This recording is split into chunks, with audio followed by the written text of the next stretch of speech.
Hello everybody, and welcome to Hate Live. Today is Thursday, July 24th, 2014. Hello and welcome to the podcast. I'm Darkside Phil, of course, and as you can see, this is the very first time we're doing a Hate Live in what is eventually going to be the final setting of all of my vlogging, okay? Where I'm sitting right now, I'm hoping eventually this will be the place where I'll be filming all the vlogs. They'll all be facing this way. Against this wall is my backdrop. Now, it's not perfected yet. As you can see, you can still see the wall in this shot. It may be that I need to have the camera closer to me to cut that out. Maybe that I need to push this love seat over a little bit more to get that out of there. But, I saw that someone was saying that there was a lag, so I'm holding on for a second. I don't see any lag on the stream. So, okay. So anyway, sorry about that. So this is going to be the formal final setup. Now, the cool news is that this week I actually ordered a green screen setup. And that is right, yes, it was a green screen that I should be able to put behind me. And I should be able to eventually use that to do some cool effects and things here on all my podcasts. It did arrive. It actually arrived yesterday, but I have been so incredibly busy recently that I just have not had a chance. I couldn't even open the box yesterday, and today, I know I'm not going to have a chance to even open it and look and see what's going on with this green screen. I'm going to need to have a day where I have some downtime, which we're going to talk about, actually, because there's going to be a couple of those coming up. But, alright, so ladies and gentlemen, thank you and welcome to Hate Live. By the way, this is the very first episode of Hate Live ever broadcast in 1080p. That's right, we're in full HD now. Previously, I always did 720p, but the webcam is running at 1080p. The stream is running at 1080p, so here's hoping the visual quality of the podcast looks a little bit better as well, okay? So we're back. We had a week's hiatus there where we actually did Ask the King, and I'm back, and we have a lot to talk about. Okay, in regards to me, our status here in the new house in Washington State, some plans that we have coming up that I want to tell you guys about. So I want to get you up to speed on all of that. I also want to get you caught up with what I've been working on recently, what games I'm playing in the near future. And in this podcast, I'm going to announce my plans for the summer, which is basically next week all the way to the end of August. The final week of August, we got a ton of new releases, but between now and then, there's not a lot, if anything. So I'm going to tell you what my plans for the summer are in the next coming weeks, and hopefully it'll be good enough to appease you. And then we're going to have a little bit of gaming news. That's right, there was some big gaming news that came out this week. Some games were delayed, some updates, a huge announcement about Twitch TV, which we're going to talk about at length. So here's hoping that you are going to find that interesting, right? And then we're going to have a break. We're going to come back from the break, and then we're actually going to be doing Back in the Day. Today's Back in the Day segment is going to be all about Evolution 2006. Now, 2006 was a unique year for me because it was the first year that after coming out of 2005, which, by the way, I talked about a few Hate Lives ago, so if you didn't see that Back in the Day segment about EVO 2005, it would behoove you to go back and watch it so you have a preface for what I'm about to tell you tonight. But it was a unique year because after that great performance at EVO 2005, I decided to practice hardcore and try to really do my best at EVO 2006. That was the year when they got sponsorship and there were qualifiers all over the country. We're going to talk all about that, and of course, I have some funny stories from EVO 2006 about people drinking and acting silly and all kinds of stuff that you're probably really going to enjoy, all right? And then, there's going to be live callers in our final segment tonight. Now, one thing I want to say, I want to preface this. Unfortunately, I had to rush to get stuff ready for tonight's Hate Live, okay? I did. I had to rush to get ready, and because of that, unfortunately, I didn't have all, like you're seeing right now, the Hate Live logo and everything around me is actually ripped from 2 weeks ago, Hate Live. I downloaded the video off the internet and screen captured it and put it in today's podcast. I'm really kind of going nuts here trying to get it going. In fact, if you didn't see, this new splash screen for Hate Live was actually submitted by a fan today. It looks really good. And what I'm hoping is that they'll convert that splash screen into a screen like this so that I could put the camera over it. They actually did, but they made a rectangle that was way too big, and the video wouldn't fit to cover it. So I'm hoping that they'll resubmit that without the rectangle, and then we'll be able to use that for Hate Live, because I think it looks neat. I mean, we've done Hate Live for a year. It's time for a reboot. You know what I mean? But I will say this before we get started. Please be patient tonight. Again, this is a new setup. This is the very first time I'm doing Hate Live from the new PC in 1080p. So there's going to probably be some bugs and stuff going on. I please ask for your patience, but I'll do my best to make it work, and hopefully we'll have a good show tonight. Okay? Refreshing. It's seltzer water right there from the local grocery store. All right. So, let's get started. Let's talk turkey. Let's get everyone caught up on myself, on the new home here in Washington, what's going on, what's happened since the last time we did a Hate Live, etc., etc., okay? Obviously, the biggest change for streaming is this. Number one, the love seat, I call it the couch still, but it's the love seat. It's the replacement. It's for the old brown couch. Yes, I know a lot of people are so sad that the old brown couch had to be retired, but we got our new gray love seat, nice and spacious. This is what I sit on now when I game, and it's very comfortable, and I very much enjoy it. It's a very nice love seat, so I'm very much looking forward to, using it for gameplay. And it's very photogenic in my opinion. When I'm actually wearing different colored shirts, they could stand out a little bit more than the brown that was my old couch. The lighting, keep in mind, I need to get better, and actually with this green screen that I ordered, came with some lighting, and I'm going to try to use that lighting coming up in different videos to make things look better. Right now I'm just using a standard little octopus lamp, but I'm going to see if that lighting is better and if it makes these videos look better, which it should. It shouldn't have this shadow behind my head over here. It shouldn't have that. It should be like a dead-on light and all kinds of stuff. I'm going to see if I can make that happen in the future, okay? But also, excuse me, I upgraded my PC. My PC is now a new beast-level PC. It can do everything in 1080p. It can game at 60 frames per second. It's really good. In fact, this video right now, this podcast, would be at 60 frames per second, but my webcam doesn't film at that. My webcam only films at 30 frames per second. So really, it's the limitations of the filming hardware and not the computer that's holding this back from being 60 frames per second. I know, it's just kind of crazy. My camcorder actually does film in 60 frames per second, but it doesn't focus as well as this guy does. So I'm probably going to stick to the webcam, at least for the near future for vlogging, okay? So, now let's really talk. What is going on with me, with my daily streams, my schedule? What is it like here in Washington? If you remember the last time we did a Hate Live, I talked about how we were having a freaking heat wave that was incredibly hot, and every day I was sweating bullets here in the office because it was just so hot. So let's talk a little bit about that. First of all, I have, for the most part now, settled into a steady streaming schedule. It is a little bit different than the old one. I am starting a little bit later than I used to on my first and second stream, mostly because I'm not used to the sleep schedule yet. It's hard for me to fall asleep at night, and it's hard for me to wake up early enough in the morning to keep doing the stuff that I was doing at the same times that I was doing on the East Coast. It's getting better, and eventually it will be perfected.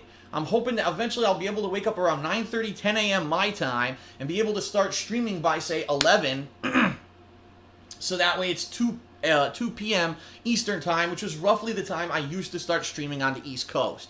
So we're getting there. I'm about an hour away now, but I figure over the next few weeks, months, I could transition a little bit and try to get back into that schedule. What I'm finding is that my second stream every day, unfortunately, is having some problems being on time because now that I'm living in the home with my girlfriend and we're planning meals and there's cooking and cleaning and all this stuff involved. You remember, it used to be I play games for 4 or 5 hours. I literally start the videos to upload, run out the door, go grab fast food, wolf it down my throat, and within an hour and a half, I'm back on stream playing something else and or doing a vlog. I can't do that anymore. There's just too much. After I upload the videos, now I have to go, okay, are we cooking? Well, now I have to help serve. I have to help clean up after the meal. I have garbage I have to get rid of, cleaning to do. For example, today we had to run out and we had to buy supplies because we were low on cleaning supplies. We were low on food supplies. We had nothing here to cook it anymore. We had cooked everything, so I had to run out and buy more stuff like that. And it's a lot. It's a lot to take in. It's a lot to do. It's definitely a lot more work and a lot more responsibilities than it used to do when I was just the bachelor and I could just run out and quickly grab something and come back and not have to worry about all that stuff. So, that being said, what I've decided to do is start my second stream a little later. And if you remember, when I was on the East Coast, I started at around maybe 8:30 to 9 p.m. I've been pretty much starting at around 9 p.m. every single day now, And I usually go not to 11 p.m. like I used to, but some days I'm going later to almost 11:30. And I think it's working. I think I'm getting around 2 hours of gameplay every night on the second stream, which is what I'm aiming for. And for the most part, I think people are adjusting a little bit. It's a little annoying, I know, I understand, listen, I know, but at least I'm generally around the same times that I used to be, okay? So that's kind of how it's working, and I am settling in slowly but surely, but I'm going to be honest with you guys. It's stressful. Excuse me. It's stressful, and at the same time, unfortunately, it doesn't really allow me to have time to do the kind of thorough testing and stuff that I used to be able to do. So, for example, previously, once I was done with my second stream, it would basically be, okay, now I upload the videos, I do any last-minute cleaning or anything, and now I call my girlfriend, I talk to my girlfriend. Sometimes I could multitask. While I talk to Leanna, I would be doing stuff for the next day's stream or whatever, and then eventually, she would either fall asleep or whatever, and then I would have maybe another hour or two where I could, do work and stuff. And now what it's turning out to is as soon as I'm off the stream, I'm setting up the videos to upload, I'm updating the homepage of the website for the next day, so the schedule's up to date, and I'm tweeting that out to you guys. But then it ends up being, well, now I have to clean this. Oh, the hamsters, I have to go change the hamster stuff, or I have to give them new food or water and do that. And it's more work owning your own house versus owning this tiny little condo where I really didn't have many, if any, responsibilities at all besides very minor cleaning and every once in a while cooking or something like that, which I rarely did. So it's tough. It really is tough. A lot of people said to me, well, Phil, there's all these technical difficulties you've been running into over the past couple of weeks. Perfect example. So yesterday, I went to do Dark Souls 2's DLC. And when I went to do it, keep in mind, I had played my PS3 for a week. One whole week I was playing Resident Evil 2. Not one problem. It worked perfectly with my whole capture setup, my new streaming software. Everything was fine. I go to do Dark Souls 2, no video from the game. And I'm like, what the fuck is this? Now, how would I have known that? I mean, logically, who in their right mind would have known that the video from the game that was on a disc wouldn't work, but the digitally emulated games would? It just makes no logical sense. But things like that, people are, oh, Phil, why the hell didn't you fix that ahead of time or know that ahead of time? The answer is because I don't have the time. I'm literally, from the time that I'm awake until I probably say about, well, I stopped streaming about 8 to 8:30. Probably I don't even finish until 10 p.m. my time with work, and then from maybe 10 to 1 or 2, I do housework, and then I relax a little bit with my girlfriend. I mean, let's face it, we live together, we gotta spend time together, right? So, I just haven't had the time. I just have not had the time. I'm literally busy from the time I wake to the time I go to sleep with stuff going on, and I don't have the time to pre-test a lot of stuff. Today, I would have loved to have Hate Live set up 3 days ahead of time, right? And that way today, boom, I could have been perfectly on time, but no hiccups, but that's not how life works, all right? The more stuff that you have in your life, the more busy it gets, and the harder it is to maintain. I'm okay with that. I was ready when I decided to make this move across the country and move in with my girlfriend and have this house to myself, that it was going to be, I knew it was going to be a lot more responsibility, it was going to be a lot more challenging, but I was ready to take it on, and I am ready to take it on. It's just that I need to get used to it. And by the way, a lot of the problems we're having right now, let's face it, how often am I going to be using a brand new PC? How often am I going to be completely switching up the method by which I stream and capture videos? Very rarely. So this kind of stuff that's been going on with the footage and the streams being late and technical difficulties isn't going to go on forever, okay? It's just that right now it's kind of started happening because I switched over. Give it a few weeks, a few months, the bugs will be worked out and we're going to be smooth like we used to be. Every day, no problems, okay?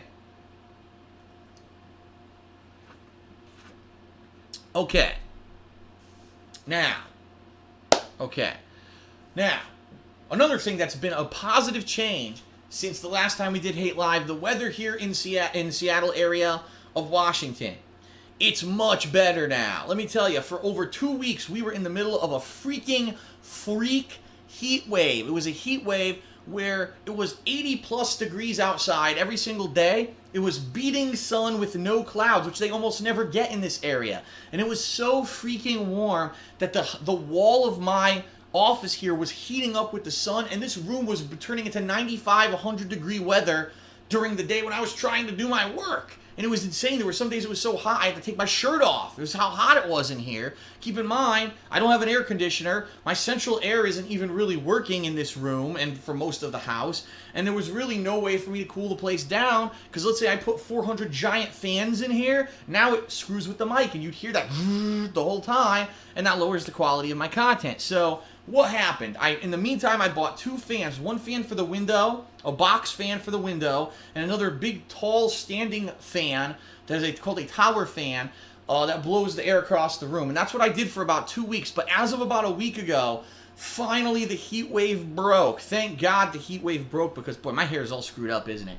Yeah, my hair today is messy, so just ignore it. I know it's not situated the way it's supposed to be.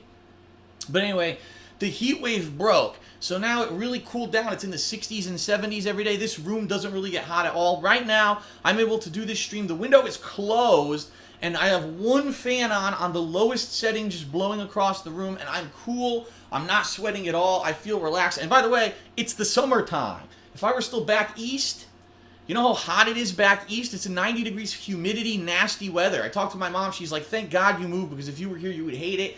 So I'm happy. And of course, keep in mind, as the weather progresses this year, we're going to get fall, winter. It'll get cooler, and it's probably going to be nice in here compared to the situation I used to have. So I'm actually very much enjoying the fact that I'm in an area of the country where the weather's much different.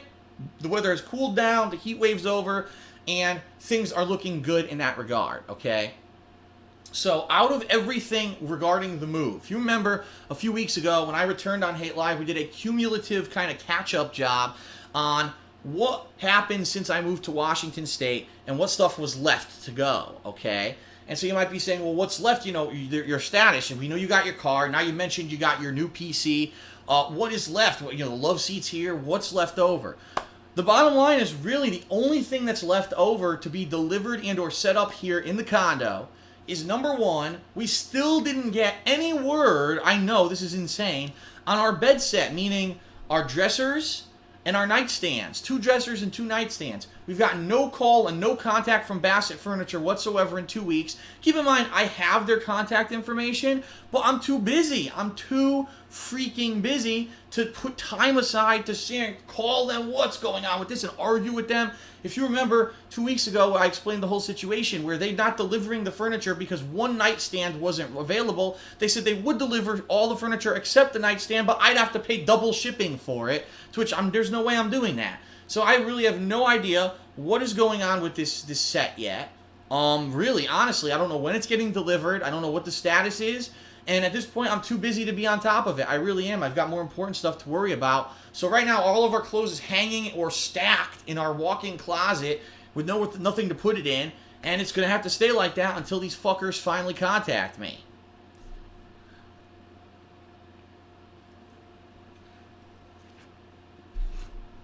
Okay.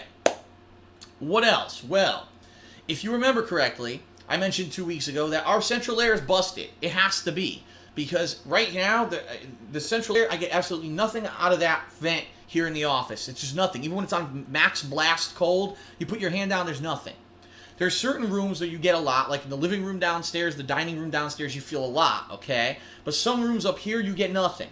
And in particular, this is probably the room we need it the most, because it gets the hottest and probably will get the coldest in this room in the winter.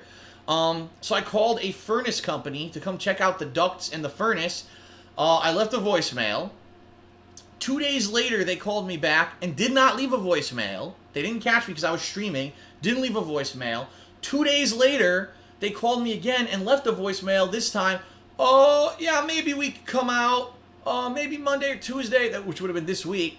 You want to give us a call back and we'll figure that out. And I called them back and they were out of the office. So I'm like, what the fuck kind of furnace company is this? They take 4 days to even get to you and leave a voicemail, and then when you call them back, you can never get them on the phone. So, unfortunately, I haven't had time to schedule anyone to come out here. So, right now, the furnace is what it is. It's really not working very well, at least for cooling. I have no idea how the heating's going to be later on this year. That might break the camel's back, because if this house is ice cold and we can't warm it up, that's going to be a major problem. So, I'll try to get someone out here, and we'll see what happens. The good news is the water heater. Remember the water heater that we used to have Well, that we used to have. I don't know. I'm getting distracted by the stream chat. Do you remember the water heater that we had problems with when we first moved in? Remember I said that we didn't have enough hot water? It's fixed. For whatever reason, it's working well now. We have enough hot water for whatever we want to do. So that seems to be an issue that's not a non-issue. And the last issue that we actually had was the leak in the roof. Remember, over in my master bedroom, there was some water damage. Well, it did rain yesterday, and I did supervise, and I didn't really see any additional water damage. Now, that doesn't mean that it's not leaking. It just means that maybe it didn't rain long enough for there to be damage. I got to keep an eye on it. I get the feeling eventually I'm going to have some work done in the attic to try to get whatever is the problem cleaned up over there. But yeah, so that's the status of the house. That's the status of me right now working. Yes, I am planning full speed ahead on working 2 streams every single day, with the exception of Saturday. What I've decided to do is every Saturday is going to be a 1 stream only day for now, okay? And then when John Rambo eventually is not busy, which I guess I should mention to you guys, John Rambo basically came out and said, I'm still not done with Schnozzman and Hole Punch. It's still taking up all of my time. He's still not doing his own podcast, The Show, until August 6th. And he said that after August 6th, he'll be available to do stuff again. So it's looking like come that 1st to 2nd week of August is when John Rambo will finally be able to rejoin us for Smart Guys and for the new show that we're going to be starting up, okay? So, that being said, for now, every Saturday, I'm going to be streaming gameplay. 1 gameplay stream, and that's it. There will be no second stream on Saturdays from now on, because that's going to be the time that I take to spend the night with Leanna, go out to dinner, do some shopping, or whatever we want to do together that night, maybe see a movie or something. That's going to be our day during the week that we actually do that stuff, okay? Sunday is always going to be Street Fighter until I get bored of it. So right now, I'm going to be doing Street Fighter sessions on Sunday, first stream, and that's going to be pretty consistent. I've decided I want to stay with Street Fighter. I want to play it once a week, a major session, to the point where I can maybe learn stuff about the game, get okay at it. I'm not going to be tournament level great, but at least I'll be acquainted with the game enough so that I feel like, and people, let's face it, there are tons of people who made me popular on YouTube because of Street Fighter, and for years I basically abandoned them because I stopped playing it, and that's not right. And I love Street Fighter, and I want to get back into it, and that's why Street Fighter will remain as first stream on Sunday, okay? But now, let's talk a little bit about what I've been doing, what I've been working on, and what's coming up in the near future, because I'm about to announce what I'm working on this summer, which I think many of you are going to like this announcement, okay? So, what have I been working on? This week's been a very hectic week. This was the first week in a while where we had new content that people really wanted to see. We started off this week on Tuesday. Well, let's actually start on Monday with the conclusion of Resident Evil 2, which I've been playing for several days. I really, really enjoyed the game. By the way, it was the first time that I had played it except for about an hour and a half. I did play about an hour and a half into the game and never went further with it. But I really did enjoy it. I think it's a great game, an excellent classic. I understand why people like the game as much as they do, because I like it just as much. I did do, for the record, the Leon Kennedy Part A and Claire Redfield Part B playthrough, which a lot of people are saying, that's not the canon playthrough. You should have done Claire first and then Leon. I didn't even understand how to switch discs on the emulator version, so I wouldn't have even known how to start with Claire to begin with. I enjoyed the game regardless, and that playthrough is now completely live. As of today, the conclusion uploaded, okay? Tuesday, we started out with Oddworld Abe's Odyssey, New and Tasty, which is the HD remastering, re-release of the original game from 1997. They're basically trying to reboot the franchise, and they said if this sells 250,000 copies digitally, they'll actually do the next game, which was called Abe's Exodus. It was the sequel. And I am very much enjoying the game. As frustrating as it is, I understand that's what it was meant to be. The game is meant to very much be an unforgiving trial and error game where you need to figure out these complex puzzles, and a lot of the times you'll get halfway through it and then die, and you gotta start over. Now, the good thing is they have a quick save system in the game where you can quick save at any portion of the puzzle, but what I'm very quickly finding is that if you quick save at the wrong point after you've already done something wrong, you fucked yourself and you just gotta start the puzzle over. Probably out of any game I've ever played, and I'm not exaggerating here, I'm not trying to over dramatize it, out of any game I have ever played, including Dark Souls 1, this is the game I have failed and died the most at. But that's okay. That's the point. I think the game was designed to be like that. Like, you will lose a ton of lives, but you're going to learn and you're eventually going to feel accomplishment when you overcome that puzzle that defeated you 25 times when you beat it on attempt number 26, okay? So I'm still liking the game, and I am still progressing in the game, even though I failed right at the beginning. I fucked up, and I left the factory, which I guess was the introductory stage of the game, and I was supposed to rescue like 50 dudes, and I didn't even understand that, and I left the factory and went on to the next part of the game, and they all were dead. They were all considered dead. I was like, you gotta be fucking kidding me, seriously. So I like the game a lot, and I think it's well done. Unfortunately, I hate to say it, but it's one of those older classic-style games with, again, the unforgiving difficulty, and it turns a lot of people off. A lot of people turn this off and say, what the fuck is this? This is stupid, and then they stopped watching. But I'm already a big chunk in the game. I'm going to continue playing it this next few days until I beat it, okay? Okay. In addition to Oddworld, we have The Walking Dead Season 2, Episode 4, alright? And I'm going to say this. This week has been Bizarro week for me when it comes to Twitch and YouTube. And here's why. It seems like whenever I do something on Twitch that does well, on YouTube it doesn't. Whenever I do something on Twitch that really doesn't get a lot of viewership, it does great on YouTube. So this is the first example of that. The Walking Dead Season 2, Episode 4. First of all, I really enjoyed it. It was a little different than the other episodes because it started in the middle of action, then it kind of had a lull, and then it had action again at the end, and then a big cliffhanger ending leading into the end of Season 2, which I have no idea what even happened in that ending. They don't really tell you. So if you haven't seen it yet, check out the playthrough. It is live, and by the way, the views are great. The playthrough hasn't even been live for 2 days, and it's really good views. So I'm very happy. Thank you very much to anyone who checked out that playthrough on YouTube. But the weirdest thing happened when I was streaming it. The views weren't very good. They kind of varied between 400 and 600 people on a stream. And I'll be honest, right now, I've got over 600 people on the stream. That's more people than were watching The Walking Dead on stream. And so I was like, wow, this is so peculiar that The Walking Dead, usually does well, and there wasn't really many people on stream. And then I looked on YouTube, and boom, like everyone watched it on YouTube. I was happy about that. Then later on, the next day, which was yesterday, I played Dark Souls 2, the first DLC, Crown of the Sunken King. And the stream exploded. It was over 1,500 people on the stream watching. Now, keep in mind, I'm sure a big ton of those are haters who were just there to be dicks and watch me fail. But who cares? You're watching for whatever you want, right?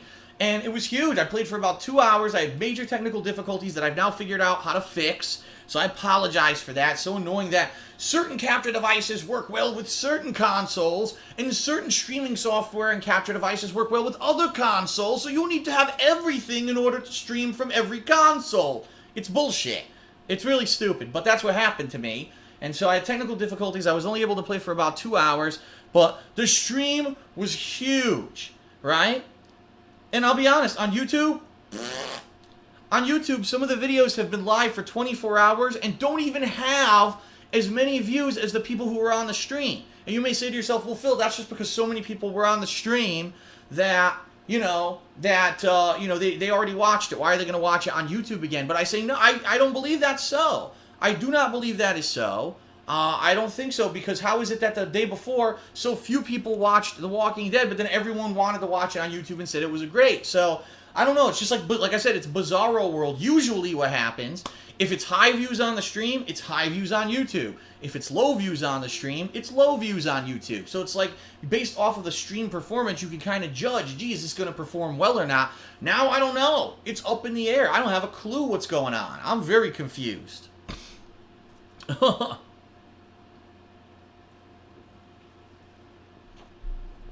Okay. So, all that being said, that's basically been the content for this week. And then earlier today, I played this game that is one of the weirdest freaking games I think I've ever played. At the same time, I'm not saying it's bad. I'm just saying it's so different that I think it might have a tough time finding an audience. The game is called Gods Will Be Watching. The game is basically a point-and-click game where you need, through the process of trial and error, to micromanage things that are going on in different scenarios, to the point where you need to find out exactly how do you treat this person, how do you treat this person, when do I click this, when do I click this, how often do I click this, and to get through a scenario. And if you fuck up any of it, you fail. And you have to start completely over, It's unforgiving. There's no checkpoints whatsoever between the chapters.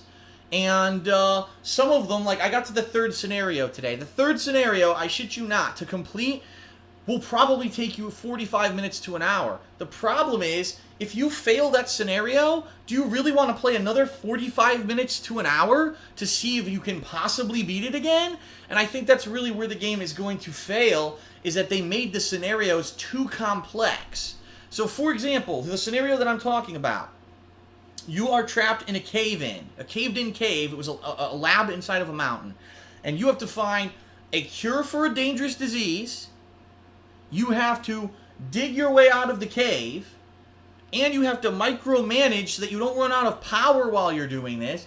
And you have to keep defibrillators charged because this disease will infect people in the cave, and you have to shock them to keep them awake. Now you might say, oh, so you have to click like crazy real fast like you're playing an RTS game? No, that's not the kind of micromanaging I mean. It's actually turn-based. But it's learning, gee, do I do this first? Do I do this first? What's more important to finish this? What's more important to finish that? The other problem is there's randomness involved with the game, meaning you have to look for this formula, right, to solve this virus. It's completely guessing. Completely guessing. And you might guess correctly on the first try, and wow, I got right through. Or you could guess for 4 months in a row, and because it's randomly generated, you may never get the right thing. And it's just, it's difficult. And for people in this day and age to playing 45 minutes to an hour on one fucking puzzle room, basically, I don't know how that's going to translate. It's unique, it's different, it's something completely different from anything I've ever played before. So in that regard, I think if they were looking for uniqueness, they hit it on all cylinders. That game is unique as shit. But I don't know if that's a game that people are going to want to play. Especially because, like I said, it's tedious, it's incredibly repetitive, it's annoying as fuck to spend 45 minutes to an hour micromanaging. Oh, you failed. Well, start over from scratch and see if you could get it lucky this time. Or, you know, it really is frustrating. And, you know, I got to the point where I played this one scenario for about an hour and a half to almost 2 hours. And I couldn't beat it, and I said, I'm done. Like, this is not... Some people might find this fun, this kind of challenge, to keep trying over and over en masse until you finally beat it. I don't. You know? I don't want to spend 4 or 5 hours on one puzzle. That's stupid to me. Like, I have other things I could be doing. But that's just me. That's my personal preference. You may feel differently. Give the playthrough a look. It is live, by the way. Give it a look and judge for yourself what you think about it.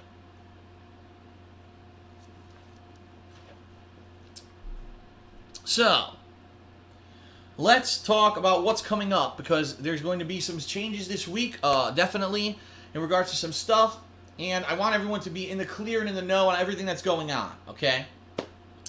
Tomorrow, yes, Dark Souls 2 will return on stream, so I guess we'll see for ourselves. Will the stream be huge like it was on Wednesday? Will it have shrunken in viewers now, because kind of the I don't know, maybe it's the whole attractionness of it's new and fresh is over, I don't know. Will the videos do better on YouTube over time? I have no clue, but that's going to resume tomorrow on first stream. That's going to be my whole first stream. My second stream tomorrow night will be Oddworld.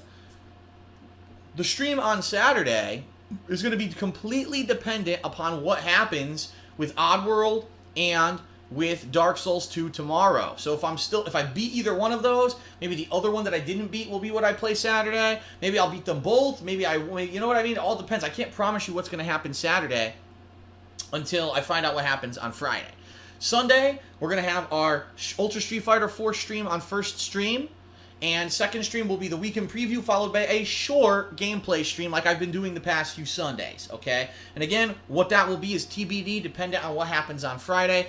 And the same thing with Monday. Monday is also going to be TBD at this point until I figure out exactly how far I've gotten in those games. Now, obviously, if I beat both those games, I need to do something different and I need to start something. There's a few options. Number one, okay, I actually got my PC, my new PC, working with Steam, and Steam transferred all of my game save files over from when I was actually doing stuff on my old PC, which I had no clue that Steam did that via the cloud.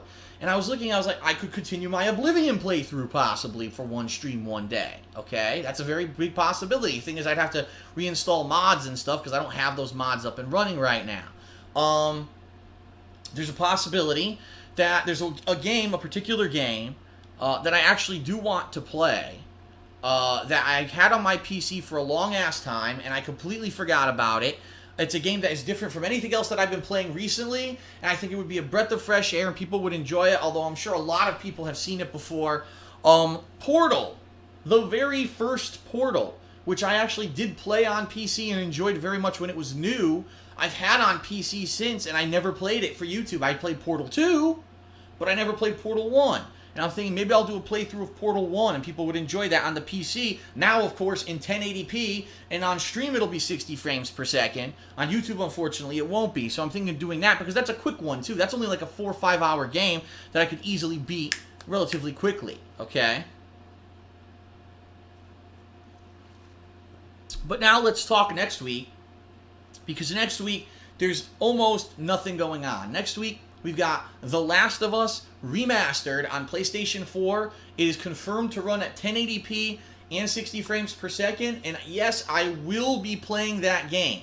I know for a fact there will not be that many people watching, okay? Some people are going to say, oh, he just played it a year ago. I'm not interested in seeing you play it again. Some people are saying, no, actually, we would like to see what does this game look like in 1080p and 60 frames per second. What will it really run like they're saying it's going to? Will it be gorgeous? Will it be better looking than it did on PS3? Some people are saying, Phil, that was our favorite playthrough of yours last year. That was your game of the year. So yes, it's a no-brainer that maybe you play it again. But I can see right now, I can see people in the stream chat. Some people are saying yes, some people are saying no, and some people are saying it looks the same, whatever. And I get the feeling that's going to be the attitude of people that week. So if you feel like tuning in when I'm playing it, feel free. If not, I've already played the game, but I want to check it out, okay? So if I didn't have this new PC with 60 frames per second, 1080p quality, I tell you right now, I would have skipped it. I would not have played the game. But now that I can do that, it's a great opportunity to take advantage of the new rig and to really push it to its limits and see how well it can do that, okay? So that's going to be one thing I do next week. And you may be saying, well, that's it? That's all you're doing next week? Well, no. First of all, I want to announce right now that this summer, what is the deal for this summer? Remember, last year was the summer of retro, where I played all kinds of 16-bit games. What's the deal this year? Well, this year, I am basically going to take this opportunity this year to clear off the slate, to go back at the games that I had looked at one point, that I had as possibilities in voting and stuff, that I had never gotten to, and I want to finish them off. Earlier this year, it felt great to finish Phoenix Wright when I had that playthrough on hiatus for, 2.5 years, however long it was. It felt great to know that I just finished it and I was refreshed to get it done, and I want to continue on like that. There's a few games that have been like a monkey on my back that people always ask me to play, and I never played them. So the very first one, I'll tell you right now, people are already saying it in the stream chat, Jak 2. People say, play Jak 2, you gotta play Jak 2. Why'd you play Jak 1 and not Jak 2? Jak 2, Jak 2, Jak 2. We like Jak 2, Jak. Alright, I'm gonna play Jak 2, and it's probably gonna be sooner rather than later, meaning even as soon as next week. Okay? Another one. Devil May Cry 3. Yes, I know. I played the first Devil May Cry. People told me to skip Devil May Cry 2 because it sucks monkey dicks and play Devil May Cry 3 HD, and I never did. I will be playing Devil May Cry 3 this summer, okay? In addition to that, a game that I tried to play last week and I failed, Knights of the Old Republic. I wanted to play it on PC at high resolution. I couldn't do it. The PC, it's an 11-year-old game. It doesn't work well with PC. It's incredibly hard to capture. You can't get the cutscenes easily. And I just couldn't do it. I couldn't figure it out. And people had no answers for the problems that I was having. So I'm going to restart a playthrough of that. It's going to be the emulated Xbox version being played on Xbox Live over my Xbox 360. Yes, I know it will look nowhere near as good as it did on my PC, but I want to play this game. I want to experience it. So, excuse me, that is also going to happen in the next few weeks, okay? Now, some people are saying, gee, Phil, will you be playing this? Will you be playing that? Will you be playing this? And people are throwing everything under the sun. Parasite Eve, a different Silent Hill game maybe that I didn't play before. Final Fantasy IX. They're just throwing stuff out there, and this is the problem. When everyone wants to see one thing, there's no consensus. So there's no real way for me to know exactly what it is that you guys would want to see me play. I'm going to think about it.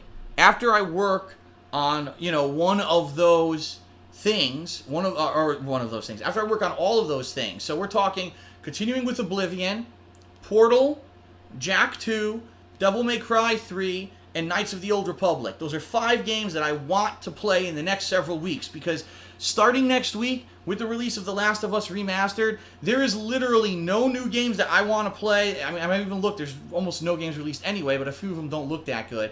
Until August 19th, which is Tales of Exilia 2, the sequel to the game we played last year.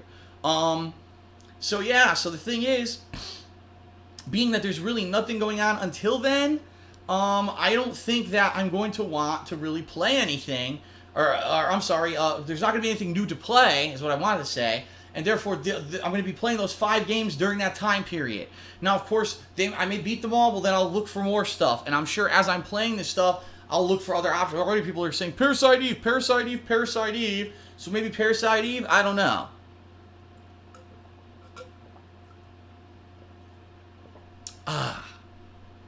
Alright. One other thing, and this is interesting, I want to mention this. Some people have been saying, well, Phil, previously with RPGs, because I just mentioned Tales of Exilia 2, right? With RPGs, you usually grind, right? You usually set off, and at night you used to watch TV and talk with your girlfriend while you grinded in video games. Well, how are you going to do that now that you live with your girlfriend? She's not going to just let you sit in your office and grind in RPGs. And that's a fair enough point. That's actually a really good point. No. I mean, let's face it, that would be unfair to her, to Leanna, for me to be sitting there and grinding in an RPG rather than spending time with her. So, however, do you remember I told you guys about a little feature of the PS Vita last year? Last year I tried this out. I actually synced my PS Vita up with my PS3, and guess what? The PS Vita, as long as it's on the same network, can actually wirelessly connect to your PS3 and stream the freaking games. Now, I know, that's pretty nuts, right? You can stream your PS3 games to your PS Vita. So what I'm thinking is, okay, so at night, remote play. We're downstairs in the living room. We're watching, our Gordon Ramsay show for the summer, or America's Got Talent, or a movie, or actually we just got Batman the Animated Series, the whole damn thing on DVD. We watched that last night for a few hours. We loved it. So while we're watching that together, I could very easily be doing repetitive grinding on the PS Vita. Right now, I multitask, and I play some of the Injustice app. Well, instead of playing the Injustice app, I'll put that at rest for a few weeks while I'm playing Tales of Exilia 2, and I could use the PS Vita to grind. So it's still viable, but it's not as viable as it used to be.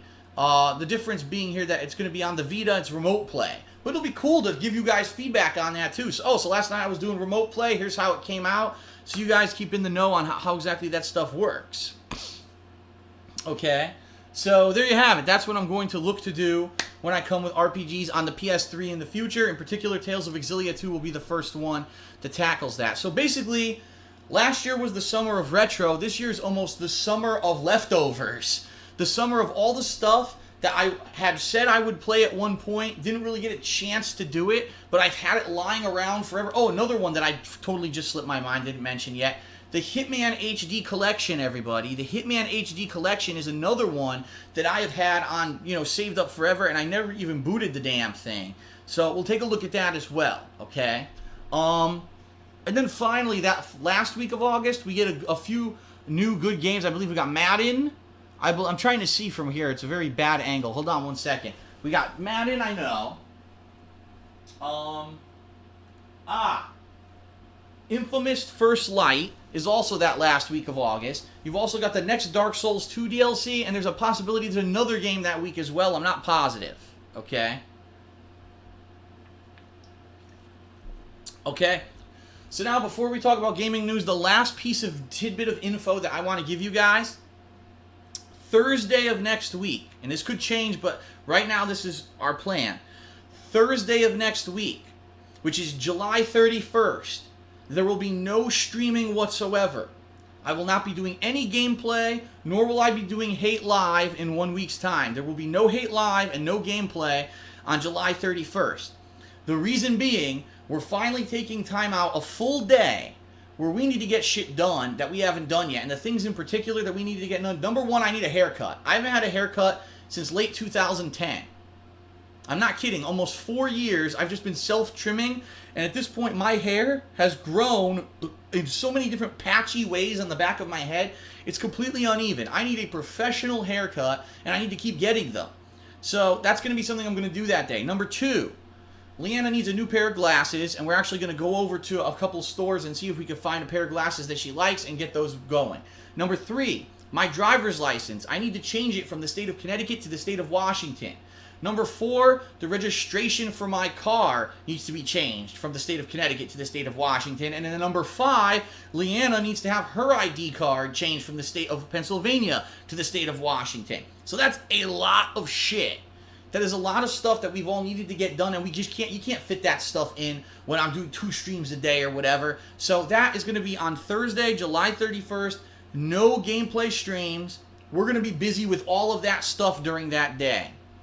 So, hopefully, here's hoping that all the gameplay from Tuesday and Wednesday that I'll be doing will have enough built up that for YouTube, I'll have videos to upload to YouTube. We just won't be doing anything live that day, but things will resume and get back to normal on Friday, okay? So just throwing that out there, 1 day off next week in order to get stuff done, and I just wanted to make that clear. That's the kind of thing that from time to time will happen. Because of the new way that we're living together now, it's not like we're taking 5 days off a month where we don't do any streaming and we go off and get shit done. No, now we're going to have to fit it in between everything, and this is what we're doing right now. And it's a perfect time because, like I said, there's nothing really going on. Let's face it. There's nothing new really going on that's massively popular until the end of August, all right? Okay, let's talk a little bit of video game news, and then we'll take a break, and then we'll come back. And I'm going to be honest, guys, at this point, we're already running late, and I'm thinking maybe we should just do callers instead of back in the day this episode. I'm strongly actually thinking about that, because after I talk about gaming news right now, which is probably going to take about 10 minutes, come back from the break, I think maybe just live callers this week, and then maybe next time we do Hate Live, we catch up with the back in the day segments, okay, everyone? Again, I apologize. I apologize, but this is how things are. They're hectic, they're changing, and I think that we're going to have to do that this time.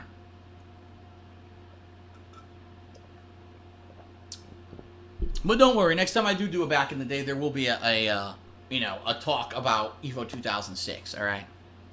All right, whew. Okay, so let's talk gaming news. This week we had some big news in the realm of Electronic Arts, who delayed 2 big games that were on their release schedule for this year. First of all, Battlefield Hardline, which had been announced at E3, and for the first time ever, live at E3, they released a freaking demo or beta for the game. The game is now delayed until 2015. And it's kind of weird because it was like, so we knew nothing about the game. Oh my god, the game's announced at E3, great. Oh, here's a beta. Wow, the game is actually playing pretty well in the beta. Oh, by the way, the game's not out till next year now. And you're like, well then why did you even rush it? Why did you rush at E3 to announce this game and have everyone play a beta if you're going to delay it? And it's a little confusing. At the same time, I think that really the guys at EA were like overexcited about this project maybe. Maybe they thought a little bit too highly of it. And then when the feedback from the beta was basically, well, it plays like Battlefield 4, but it's in a city with cops and robbers instead of an army on islands with tanks. So, I don't think many people were blown away by Battlefield Hardline. So maybe they're going back to the drawing board. They're going to try to make it a little bit different. I don't know what their reasoning is. I'm just trying to hypothesize why this would have happened. But hey, it did happen in the world of game development. This can happen from time to time, right? Another big one is that Dragon Age Inquisition.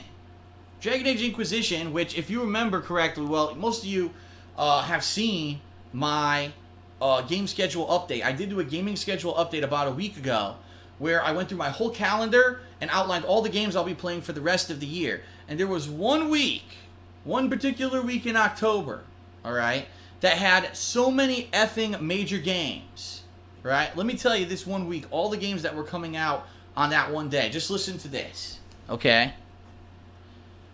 On that one day, Alien Isolation, Middle-earth Shadows of Mordor, Project Spark, NBA 2K15, Drive Club, and Dragon Age Inquisition were all supposedly going to come out, oh my god, I'm being attacked by my headphones, on October 7th. Whoa! Like, that's insane. That's the most busy game week I've ever seen since I did this on YouTube. I'm serious. It's the busiest game release day I've ever seen. And it was like, holy crap, man. Like, that would be insane. Absolutely insane for that day. So many games to come out. So, I don't know if they actually even needed the extra time or not for development purposes. But EA, in this case, I'm going to say this was actually a wise decision. They delayed the release of Dragon Age Inquisition until November 18th in the United States. So now, the only thing coming out that week is Far Cry 4, which, yeah, that's a huge one. But let's face it, Dragon Age Inquisition, Far Cry 4, two very different games, and I'm happy that they did it because there was already so much going on in October that for me to have to divide my time between 6 games in 1 week, at least it's lightening the load a little bit. And even with Battlefield Hardline, that week there had already been The Evil Within and Evolve. So again, another game that, okay, we can scale back, we can take a little bit more time with the other games. So that's a good thing, and I think it was actually a good decision. Okay, and then finally, ladies and gentlemen, the biggest news by far this week. The biggest news by far in a long time. It directly affects anyone who watches video game footage, anyone who watches streaming or video on demand on the internet. The news today, which major news sites are reporting are new, but it hasn't been like, I haven't heard IGN say it yet, but I have heard, a few other high-profile websites report it. Google has now officially offered Twitch TV $1 billion to purchase their company. Twitch TV has agreed to the sale. What people need to realize, though, is that when you have a big purchase like that actually there are different commissions and different regulatory bodies that need to review that decision. I get the feeling that when they do review it, they may say that, well, wait a minute, Google, you already own YouTube, you already own Google Video, which is what you merged into YouTube. You already have a big monopoly when it really comes down to it, to video on demand on the internet. Other websites can't hold a candle to you. So now you're going to buy the biggest streaming service. So now doesn't that technically create almost a monopoly on video on the internet? And I think that there may be some red flags being thrown during this process. And of course, keep in mind, this is not an overnight thing. Purchases like this take a while to go through. So we talked about this a few weeks to months ago when there were first rumors about Twitch TV possibly being offered to be bought out by Google. And at that point, we did talk about it, and we mentioned the pros and cons. So let's review again, okay? The pros. Here's the pros if this does go through. Number one, what is the number one problem with Twitch TV today? Let's face it. What is the problem? It's that whenever Twitch TV has a big event going on, whether it's, some MOBA tournament, right? Or it's the Call of Duty National World Finals or whatever. Whenever you have a stream that has 100,000 people on it, let's face it, the whole website runs like shit. Streams won't go on and off properly. Notifications don't get sent out to anyone that the streams went live. The stream chat crashes like crazy and doesn't work properly. And so basically, it's the infrastructure that Twitch has right now is great, but it cannot handle high capacity. And we know this. We just know, anyone who uses Twitch on a daily basis, we know this. Okay? So that's the number one problem. Now imagine a company like Google, with their billions and billions of dollars buys Twitch, and immediately, well, guess what? Here's our server farm, baby, and it's 4 times as big as yours. Let's go to town, and immediately no one has problems with buffering on the stream anymore. All the streams load properly. The stream chat always works. Just imagine if that could happen, right? How amazing would that be? What a great positive thing that would be for people who live stream on Twitch and for people who watch streams on Twitch, okay? Number 2, this one, for the most part, is more for me, the content creator and streamer, than for you, the viewer. But imagine if Google could bring their ad network, all of the ads and things that they have on their products right now, on YouTube, on Google websites, and they brought that over to Twitch. Right now, Twitch is different. Twitch has their own ads that they run. I'm going to tell you guys, the ads that I run on Twitch get almost nothing. I've had days, I shit you not, I've had 1,000 people on stream all day long. I streamed for almost 8 hours straight. I took breaks about once every maybe half hour to hour, and the Twitch told me I made like $10.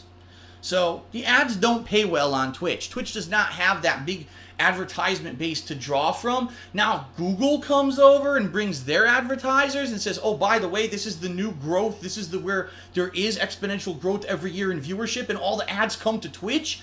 That's going to be a huge boon for people here on Twitch, right? So it could possibly be a great, increase in revenue for people who try to make money doing things on Twitch. It absolutely is a possibility. Now, here's another big positive thing. Now, look at me. I started on YouTube. I adapted. I jumped over to Twitch, and I do both now. Just imagine this. They take your Twitch TV channel, and they merge it with your YouTube channel. So now, when I'm doing gameplay streams, you can go to DSP Gaming on YouTube and watch my streams in high quality live from the page, and then immediately following, all the videos of that stream go live. Right? Imagine the same thing on the King of Hate vlogs. I could be vlogging this live from the page on YouTube. You don't have to go to Twitch at all. And then boom, it goes live minutes later right there on the page on demand. How sweet would that be, right? A one-stop shop instead of right now, well, Phil streams on his Twitch TV, his gaming's on DSP Gaming, his vlogs are on the King of Hate vlogs, you get his schedule on the website. Imagine if you could have that all integrated. I think that would be excellent. But again, that is something that's, it's pure hypothesis. Absolute pure me guessing what's going to happen with this merger, okay? Now, imagine the flip side. Let's talk about the negatives, right? What happens when Google buys out a business? Inevitably, that business loses its individuality, becomes way more corporate sellout, and completely changes its business model. YouTube, when YouTube itself was its own company, all right, it had great customer support. It had a feedback-based system where the changes and the things that they added to YouTube were based off of your feedback, right? What happened when Google bought them out? They literally disseminated the customer service team. They were all laid off or reorganized into the company somewhere else, and they don't exist anymore. There is no customer support for YouTube. If you have an issue, you're just fucked. You either figure it out for yourself, wait it out to hope that YouTube catches the bug and fixes it, or you're fucked. YouTube now makes changes on their website that people don't want. They blatantly say, please do not change this. We don't like how this looks. We don't like how this now functions.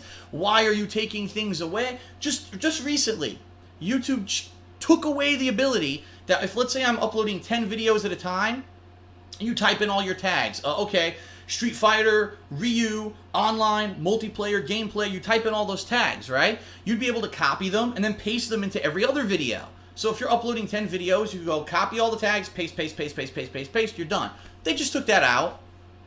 So now, to do your tags, you literally have to open up a text file on your fucking PC desktop and type Ryu, comma, Street, comma, Fighter, comma, and all that shit by yourself, save it as text, and then copy that and paste it into every video just because they took that little thing out of YouTube, right? But how that majorly affects people, and YouTube doesn't give a shit. YouTube doesn't accept feedback, doesn't listen to anything that anyone asks them for or tells them. They think they know better than you because when Google bought them, that's how Google is. We are Google. We are this giant, super important, super intelligent think tank of geniuses who know better than you, and we're going to implement massive changes that will directly affect you, your business, your channel, what you watch, how you watch it, and fuck you if you don't like it because we're Google, and that's how we do it. And it's ridiculous just because they have the most money that they have that kind of power and clout. What other company on planet Earth doesn't listen to feedback from customers? But the bottom line is Google has the most money. Therefore, YouTube is the best video sharing website. And who's going to not use them when they have the most clout? So imagine that. Seriously, imagine that if that were what happens when Google buys out Twitch. All of a sudden, remember Twitch, they have that live account on Twitter where you could tweet them and immediately they'll look into a problem that you're possibly having. The fact that you can write them an email and within 24 hours you get big detailed responses if you have a complaint or an issue or something's going wrong. The fact that they have a very responsive team. Ever since I became a partner here on Twitch and I have the ability to have paid subscribers, they've been great. Whenever I had a question or I needed help, overnight I get help like that. it might all go away. Google might say, oh, we don't need that. We don't have that on YouTube. We got rid of it on YouTube, so fuck it. We don't need it on Twitch anymore either. And overnight, it all goes away. And of course, keep in mind, Google loves to fuck with the look of things. So what you see around you right now, oh, you like the looks of this? This is not going to stay if Google does go through with this purchase of Twitch. Trust me, this website will look fucking way different when Google is done with putting their hands all over it, right? They got to maneuver, like clay, they have to re-fucking sculpt it to make it and look how they again, these nerdy fucks think that they know better than everyone else. Oh, let's have this widget over here and this JavaScript over here, and I like all white with no creativity because it looks clean. They think they know better than you. So I don't know what the hell's going to happen to Twitch when it's done, but Google's going to fuck with it somehow. So this is why there's such controversy right now. People don't know, gee, what's going to happen to Twitch? Will it still function the way it does? Will things change? Will things get better? Will things get worse? And there's a lot of uncertainty, and that's the bottom line. When you have big change, there comes big uncertainty, and there comes a lot of nervousness, and sometimes that's very warranted. In this case, it may be one of those situations where the nervousness is warranted, because who knows what's going to happen once Google finally does get their mitts into Twitch and really fucks with it. So I'll be following this story, obviously, as we get more information. Is it 100% true? How far along is the process? Is there a review process that's going to happen with regulatory agencies? I'll let you know as we find out more information about that coming up in the future. Okay, everybody? Whew. All right. I've talked for over an hour now. I need a break. Let's take a short break. When we come back, we're going to do live callers. That's going to be it for this episode of Hate Live. I apologize that it's all screwed up and discombobulated because it wasn't on time. I didn't have equipment ready. For those of you watching on stream, there's obviously going to be a commercial break. You can just hang out. If you're watching on YouTube, I will put in a timestamp down at the bottom in the description of the video that you can click on and jump straight ahead to the next segment. Okay, everyone? Thanks. I'll be back in a few minutes. That was wrong. That was not the right thing to click. There we go.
Okay, oops. Welcome back, everyone, to Hate Live, and we're continuing on here. Unfortunately, we're cutting this episode down to only 2 segments because I started late and I ran a little late in that first segment. That's okay. Next time we do Hate Live, it should be 2 weeks' time, we will resume with back in the day, and I will do that Evo 2006 story that I told you about. Okay, so that being said, I'm about to start taking Skype calls here. And my Skype is DarksidePhil. So please go ahead and call in right now if you would like a chance to be on the show. Keep in mind, I don't know how. I hope it works. I hope, fingers crossed, it works. I'm not 100% positive it's going to. But let's see what happens. Right now, let's see if we can get someone on the stream. Here we go. Hello. Hello, Phil. Hello, P-Dog. How's it going, bro? And I was about to say, long time no see. It's been like, whew, good load of months, but It has. Now, here's the weird thing. Already people on the stream can see this. I apologize, P-Dog. Because I just re-downloaded Skype, Skype now has ads all over it. And so really? your icon is like tiny in the corner instead of centered, and instead you get a big black square where they're running ads on my fucking PC here. Yeah, I've got one, like a mobile network here talking about hashtag holiday spam. That's good. So, oh my god. I don't know what advert you've got on yours, but I can see a black screen on the stream. Let me just turn that off here. Oh no, I've got Guardians of the Galaxy, dude. Oh. I actually don't mind seeing that film, so at least you got a half decent advert. That's a big green Batista is on my screen. It's so distracting. I gotta look away from the computer. So what's going on, man? How you been? Oh, I've been doing alright. I've been enjoying the summer. We're getting a heat wave in Ireland at the moment. I mean, we've never got these temperatures like all year, and all of a sudden, we don't even get it during summer, and all of a sudden, it's so hot around here. It's like, it reached 30 degrees Celsius yesterday. And I was telling people on the stream that yesterday, and they were like, what? That's nuts. Right. You wouldn't expect Ireland would be associated with sun and all, but right. Oh, ridiculous. How's the weather over in Washington? Actually? Oh, we just ended a heat wave here. We had a heat wave for 2 weeks where it was unseasonably hot. Like, even in the summers here, it doesn't get that hot, but it was 85 to 90 degrees Fahrenheit, which I believe, if you do the math, is probably around the kind of heat that you guys were getting. Actually, I'd say just about, not even a week ago, the heat finally broke, and yesterday was the first day, literally in almost a month, we got rain. Which is really? you always hear in Washington State, it rains all the time. This is the first time we finally got it, and it was a little bit, honestly, it was refreshing to get the moisture rather than just the heat, the beating heat. So yeah, we've been having a heat wave here too, pretty much. Oh Jesus, that's absolutely ridiculous. So no, do you know something that's actually is confusing me a bit? The fact that in a lot of your vlogs you seem to slip in the fact you like Gordon Ramsay, which I'd never even knew about. Like, do you watch him quite a lot as of late? Have you been watching him a bit? I always say it's funny here in the United States anyway. I don't know how his shows air, worldwide. I know that he has a lot of stuff running on BBC and stuff over there. Yeah. But I always say it's the summer of Ramsay in the United States because I shit you not, during the summer, there's 3 shows he has that run here. There's Hell's Kitchen. Kitchen Nightmares. Is that another one? Kitchen Nightmares and American MasterChef is the third one. Oh yeah. And then he has another new one because after American MasterChef ends, now he does MasterChef Junior. Oh, wait, really? They have a MasterChef Junior? Yeah, MasterChef with these little kids now. Oh, gee. Wait. You're getting Gordon Ramsay to yell at little kids? I mean, I thought it was bad enough. Now these poor little kids are going to be running up to him, like, all hopeful and stuff, and he's going to be like, it's raw! It tastes like a baby's diaper! Good luck trying to calm himself down there. Hey, he's got 4 kids, so maybe he's just all that kind of stuff. We love him over here because he's from Scotland, so, and I'll be moving to Scotland next month for uni, so I'll be around the area where he was born in. So hopefully they can relate to that. It'll be right. It's kind of funny that like the biggest cooking celebrity in the United States is a guy that's not from the United States. Yeah, I know it's ridiculous. I can't even think of any American chefs at the moment. Like I can think, because a lot of the ones I'm associated with are all British. Like you got Gordon Ramsay. You got Jamie Oliver's another big one. In fact, Jamie Oliver would have been around America doing that there, like elementary school, like healthy eating stuff. I'm not sure if you've seen any of those programs, but Jamie Oliver always goes into these here like elementary schools and tries to like replace fries with like apple sticks and stuff, and tries to like teach American kids how to be healthy. And sometimes it backfires because you can't really do that in some element in some states, you know. Well, over here on American TV, we kind of have our own slew of people. I think the one that probably is the face you see the most that's male is Bobby Flay. He has like 4 or 5 different shows, like literally on Food Network in America. And then there's under him. It's funny because the people who they try to say are like celebrity chefs in America, when you actually look into them, they're not even real chefs. Like Rachel Ray, Guy Fieri. These are people who like really weren't chefs, and all of a sudden they just got into it, and all of a sudden they became famous. It's like, so they really didn't get famous for their cooking skill. They got famous because maybe they were good looking or entertainers, Oh, and do then you know they kind of went into it later. Do you know what that reminds me of? Did you know? What do you call? You probably don't even know this, but Kim Kardashian's mom. I don't know what her name is, but Oh. I think I can't remember. But do you know she's releasing a cookbook? Oh my God! Yeah.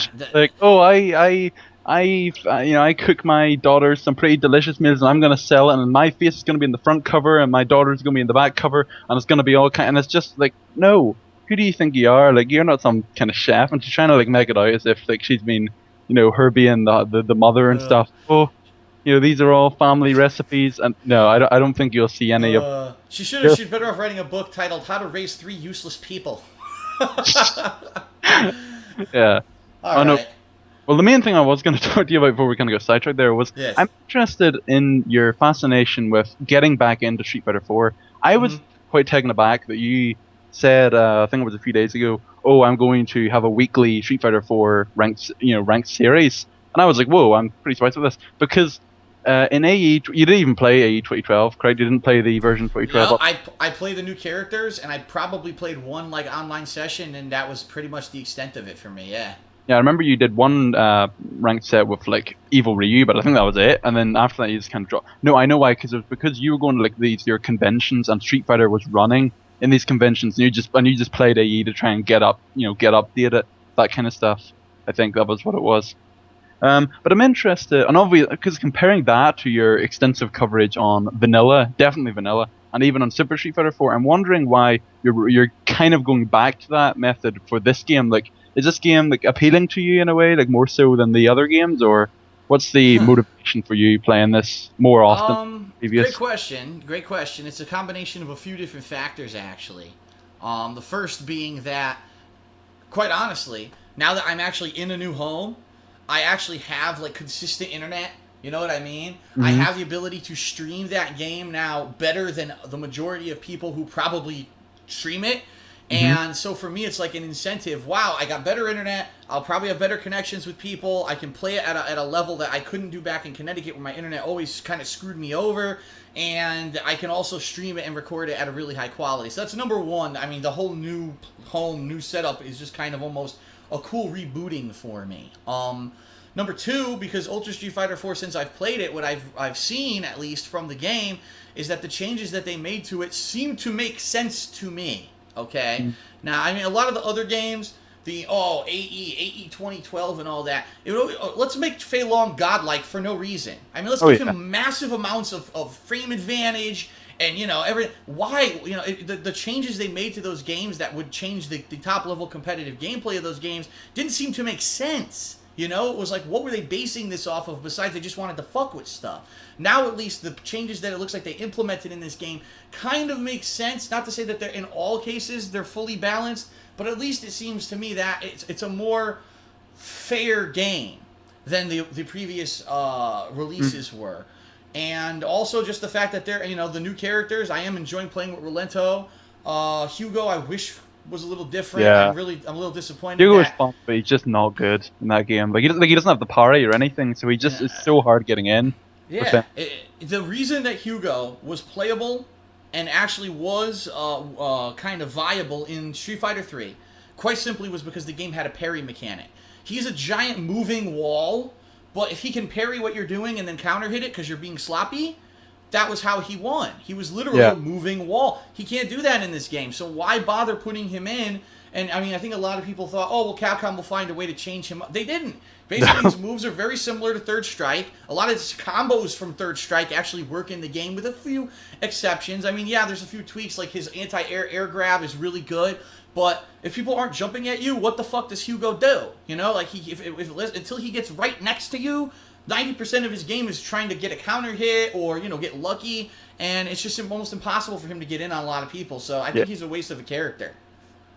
Yeah, anyone with a fireball or a good anti-air that Hugo just loses to. There's actually some tier lists, like voted tier lists here, and like it's funny because Hugo has like 2 good matchups. In the game. 2 matches are in his favor. But anyway, I don't want to waste any more time here because I think I've been calling for a little bit longer. But before I go, I will make one little suggestion. You did say that you were having a bit having a little bit of trouble with how you were going to like do your streaming stuff in terms of like how what cards you're going to play and how you were going to manage Street Fighter gameplay. Might I suggest perhaps reviving the Madness series? Perhaps you remember whenever you first did Street Fighter 4 content, you used to have the Madness series where you would play a big set with like one character and call it Dan Madness, Ryu Madness, whatever. Perhaps you could go to that, and if you want to stick with one character, you can kind of revive that series and call it that. But that's just my 2 cents anyway. So, all right, I'll let you get on there, please. Yeah, thank you very much for the call, sir. Appreciate it, and it's insightful stuff. And I'm looking at a for your wall ad, Valspar paint. What the fuck is going on, man? This Twitch, not Twitch, Skype apparently fucked their whole program that could be up. Twitch. I don't know. Sure, flipping adverts flying straight at you before you can even watch a video. Only time will tell. So, right, well, I'll see you around, Phil, I suppose. Thank you for your call, sir. Have a good night. No problem. See you.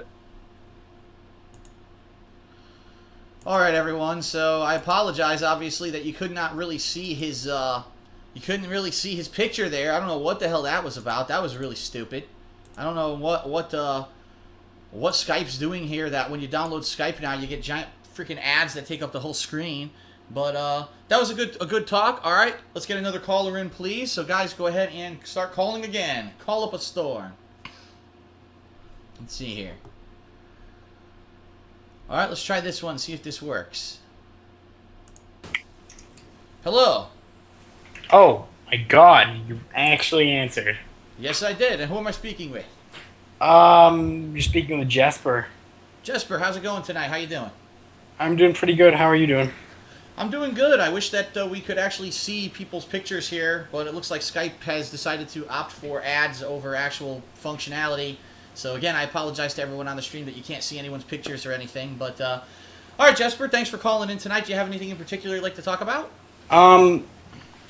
You said like last summer you did the theme of retro gaming, and this summer you're just trying to finish all the playthroughs you didn't do last summer or over the last couple of years. Okay. Yep. You've really missed out on the PC gaming circuit for like the past 3 years due to your PC's crippledness. I don't know, it's probably a really bad term. But I think you should probably, or someone should start a thread in the forums suggesting PC games that you missed over the years that maybe you could play. Mm-hmm. Yeah, I mean, no, that's a good suggestion. Just exactly. I mean, crippledness. Okay, was the PC crippled? Absolutely. No, it functioned, and the PC allowed me to do what I needed to do. It even allowed me to get into direct capture a year ago. So I don't want to be so massively down on it and say that the PC was a piece of shit. I mean, it was not what I wanted it to be, but it was what it was. But I understand what you're saying. I wasn't able to play any new PC games really at the higher levels of quality. The one exception I think that actually ran really well was Outlast, which I was surprised at. I actually thought that Outlast would be kind of choppy or whatever, but it ended up actually being pretty decent when I did eventually do the playthrough. But no, you're absolutely right. I never really was into PC gaming. Primarily the reason, which I mean, I've said it 100 times, is because I didn't have a dual monitor setup that worked properly, and so I couldn't monitor what I was capturing at the same time that I was actually capturing it, and I always had problems. Whenever I did a PC playthrough, without fail, there was a problem. So now that I'm able to do that, I have the monitors side by side. I am considering doing many, many more PC playthroughs in the future, and the only thing that I need to do, actually, I need to get a new office chair, because my office chair, I never really sat for extended periods of time in that chair. Like I said, when I used to game, I was just sitting here on a couch, or now I'm going to be on my love seat. But when I'm doing PC gaming, I'm going to be over there in front of the dual monitors, and that chair is not comfortable. I'm going to have to probably get another one for longer sessions. But no, you're right. If I would say this, if people who are really into PC gaming and have been disappointed that I haven't been into PC gaming, have a list of suggestions of games that I missed, little diamonds in the rough here and there that I didn't play that people really liked or think that would make a really good playthrough that I could do, absolutely. If you want to make a thread on my forums, about that and start posting those suggestions up. With downtime like this summer, what's coming up, which undoubtedly is going to happen again come next year. You know, every year there's these 1 to 2 periods when there's nothing. I would very much like to explore checking out some of the stuff that I missed out on. I see some people in the stream chat are already suggesting stuff, but you know I'm not going to remember in 5 seconds. So if you guys could suggest that on the forums, I definitely appreciate that. Just to spout out like 2 here. Sure. They've been really popular and they're still on Steam's front page today. Okay. DayZ standalone. It has more than 2 million players right now. Okay. And The Forest. It's a survival horror game. It's new. It's still new. People are still playing it on Twitch. Interesting. Okay. All right. Well, I just like to say I've been watching you for a very long time, and I started your Fallout 3 playthrough, and I've seen a lot of the haters, and like, I really like to make a video about why they shouldn't be hating, because like, they say that like you're a menace to society and stuff, and then I think that like there are people in the world dying right now to like wars and stuff, and I think, why don't they make videos about that? Why are they making videos about you trying to make a living playing video games? And it makes no sense to me.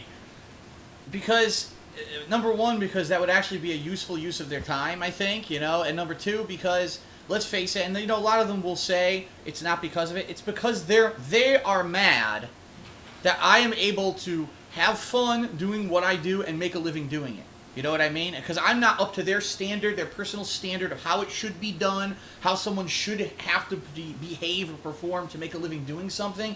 They're so angry that they can't do that in their life, but I've been able to, that's become their vendetta.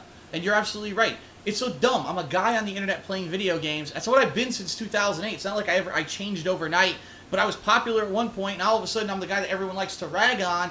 But why is it really? And that's what it is when I reached that peak of popularity, that was it. It was everyone turned on me because how dare this guy do things differently? He doesn't put in thousands of hours of production value and editing in his videos, and how could he possibly make a living? There's so many people right now that are so angry that I'm living in this house in Washington. Seriously. You know, if they've seen the vlogs, they're like, motherfucker, how could he do that? It's stupid. If you don't like someone, you just don't bothering with them. And that's how I've always been in my life. I don't follow the people that I hate just to hate on them. You know what I mean? But that's, you know, it is what it is. You have a little immature, childish mentality in your head. That's the kind of shit that you do, and that's really what they are. So. Well, thank you. I will continue watching your videos for many years. Thank you, sir, for the call. Appreciate you. Have a good night. All right, bye. Bye. All right, very good. Let's try to get at least 1 to 2 more callers in here on the show. Whoa, this guy appeared out of nowhere, so I'm just going to click. Hello. Whoa, am I actually calling? Yes, you're actually on the show, sir. Who am I speaking with? Oh, well, you're talking to Luia, or Luis, one of the two, but oh my gosh, I can't believe it. This is quite wonderful. Welcome to the show. I wish that I could make your icon bigger, because it was actually a nice big icon of Assassin's Creed. Oh, no, it's not Assassin's Creed, it's Dark Souls. Oh, it is? I couldn't see it. Oh, no worries. Here's what happened. It minimized so quick because this stupid new Skype. It looked like Assassin's Creed, and then it went bloop, and I can't see. It's like a fucking little piece of checks on my screen. No worries. That's how small it is. Understandable. All right, so what's going on tonight, sir? Oh, I was wondering, well, one off-topic kind of question, mostly with my own kind of situation. I kind of want to ask, because at one point you were talking about how you're well on for studying at school and all that kind of stuff, and recently I'm soon going to be going into school and all that stuff, and I was wondering a good way of studying and stuff like that. Good way of studying. First of all, I can tell you right now, it very much differs depending on what you're studying. Mostly math and all that kind of stuff. Math, oh boy, okay, because that's what I was gonna say. If you're just pure memorization, that's one thing, but when you actually have to apply something like math, that's when it starts to get tough, honestly. And I can remember, you know, back in the days when I was doing the higher level calculus and stuff like that, there were some days that I would really just get burnt out having, you know, to think all day about, oh, here's an equation, how do I do this, simplify this, blah, blah, blah, blah, blah. My study advice, I would probably say, number one, hydrate.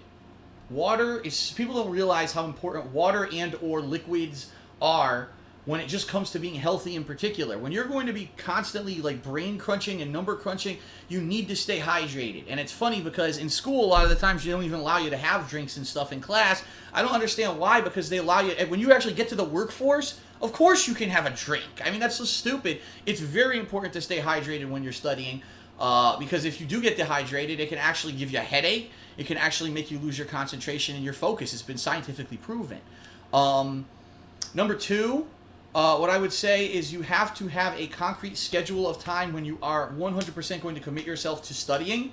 And what I mean by that is don't say, oh, well, I'll get to it later this week, or, oh, well, I'll do that. The way that I was successful studying is I would say, I take time this day, and this day, and those are the hours that I'm studying, and I'm going to do it no matter what, unless obviously there's some really big circumstance, some reason that I couldn't do it. But treat it just as seriously as anything else. A lot of people, when it comes to school and studying, they're just like, oh, I go to class, then I do whatever I want after. I'll eventually study. A lot of people like to cram last minute, that night before. Instead of studying all week a little bit, they cram the night before. With math in particular, that usually doesn't work. With math, what I found, repetition is what allows you to remember the math and the formulas and how to do things better than just trying to cram it all at the last minute. In fact, a few times that I did try to cram stuff for math, it usually didn't go so good. So I guess that would be my general advice. I mean, keep in mind, this is coming from someone who really hasn't sit down and seriously studied anything since the year like 2004. So 10 years ago, this is the kind of stuff that I tried to apply to myself when I actually did sit down and prepare for exams and such. Oh, geez. No, now I know many of my problems now that I have with math. Oh, gosh. My gosh, I need to hydrate more. But anyways, my main question, mostly kind of from the last question of for PC gaming, is which I know it's kind of not a really good question to ask, but it's something. Okay. It's that would you be interested in at all be playing Divinity Original Sin on the PC by any chance? I've heard a lot of people have been mentioning this game in the past couple of weeks. I guess it was a game that either just recently came out or came out when it's been on early access. There we go. It's early. Okay, so it actually isn't officially 100% released yet. It's an early access deal. Yeah, it's officially released. Like it's done. It's done. It's good and all that kind of stuff. Yeah, I mean, the thing is, it wasn't on my radar. Simply because, as you guys know, I haven't even had this PC I'm using now for 2 weeks yet. And so until I had that PC, I wouldn't have even considered playing a PC-only, game like that. Yeah, I know a lot of people have said I should play it. I'd be interested to see if there is a majority of people who would be interested in watching me play it. I believe it's an RPG, which... Oh, yeah. It's like it's almost a mix of, in a sense of XCOM and RPGs. That's some similarities I can come with the moment, but... Maybe you can possibly do that with John Rambo because it's a co-op game as well. I mean, that would be nice. Unfortunately, I don't think John really has a gaming level PC, which would be the problem there, is that we'd have to get him, And let's just face it, John has been so slammed. I've been talking about this for the past couple of weeks. The few times that I've even had a chance to talk to John, that guy is either he's working or he's working on Shazman and Hole Punch. Like, he is not doing anything else besides those two things until August 6th, supposedly. So yeah, I really hope that it turns out well. For the amount of work and effort that John's putting into that thing, I really, really hope it turns out well because he deserves it for the amount of hard work and effort that he's putting. I just heard that he was just reshooting stuff. I'm like, reshooting? I thought you were done shooting 2 months ago. So pretty wild. Oh, gosh. But, yeah, I know. But it is something that it's now on my radar thanks to people telling me about it. And again, if people are interested in seeing me play it, if maybe you think it would be something interesting for me to play during the month of August when I'm going to have all this downtime, I'll consider it if you guys kind of pile together and let me know what you think. Okay? Yeah, it's totally a suggestion to watch. Just but personally, I would suggest it more to be as a co-op instead of a single player because the co-op experience really fleshes out the game a lot more than just a single player from personal experience because, yeah. Okay, interesting. Awesome. Mm-hmm. All right, sir. Well, thank you very much for your call. I guess I'll let you go. Yep. Thank you very much for answering my call. You as well, and thank you. Bye. Okay, we should have enough time for probably 1 to 2 more people, depending. These calls are going pretty well here. Close up these old ones here and wait for some new ones to appear.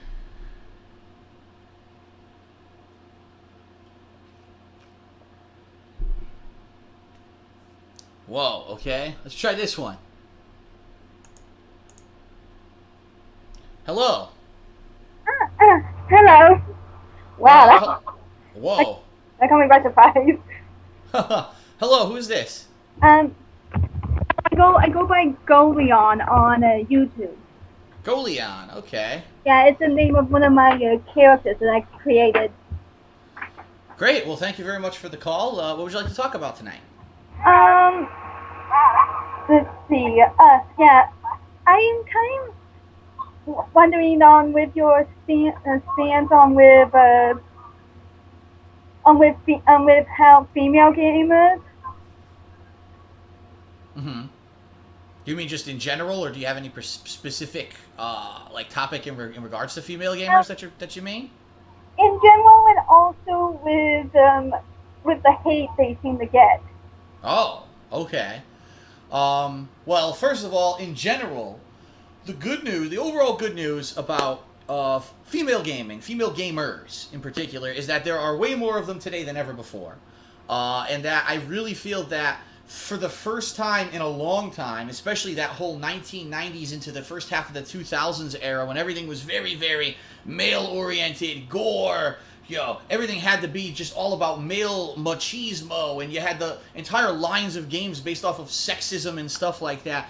That at least now, I think finally, as games are evolving and being treated more as art rather than just a game that's a little derision thing, because they are becoming such big money-making ventures, I think that game developers, for the first time, are taking women seriously and realizing that women are a very large customer base and a very large group of people who are going to be enjoying their products. So, for you, as you look at gaming in general, how it's evolved, how you have games that have women in much more prominent roles, much more stronger characters. Remember, go back to the days of Mario where it was always the princess has to be rescued. Zelda, the princess has been kidnapped and Link must save her. And now you have your very strong protagonist females in games, which is a good thing. It's a good positive change. That being said, I still think we have a long way to go. Why is it that every time you see the game cover of a game, if there's a woman on there, she usually has to be like over-sexualized, and it's not because she's the protagonist, but again, it's still pretty bad that the woman always has to be the love interest instead of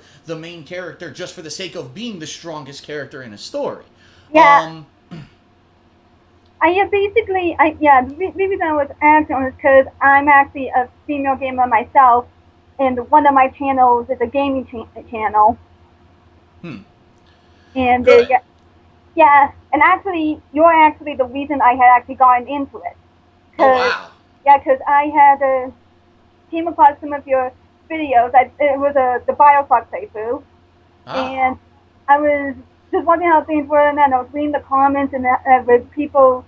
And the comments, and they were positive that, and it made me decide to try to do that too, to like do videos of me playing stuff and posting it to have people and basically enjoy watching the game as much as I'm playing it.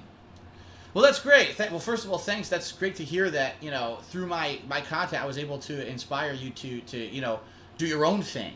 In regards to the second half of your question, which was the hatred and or negativity that female gamers get, I mean, we could go on all night because there's so many different things. You could talk, first of all, in competitive gaming, I think it's insane.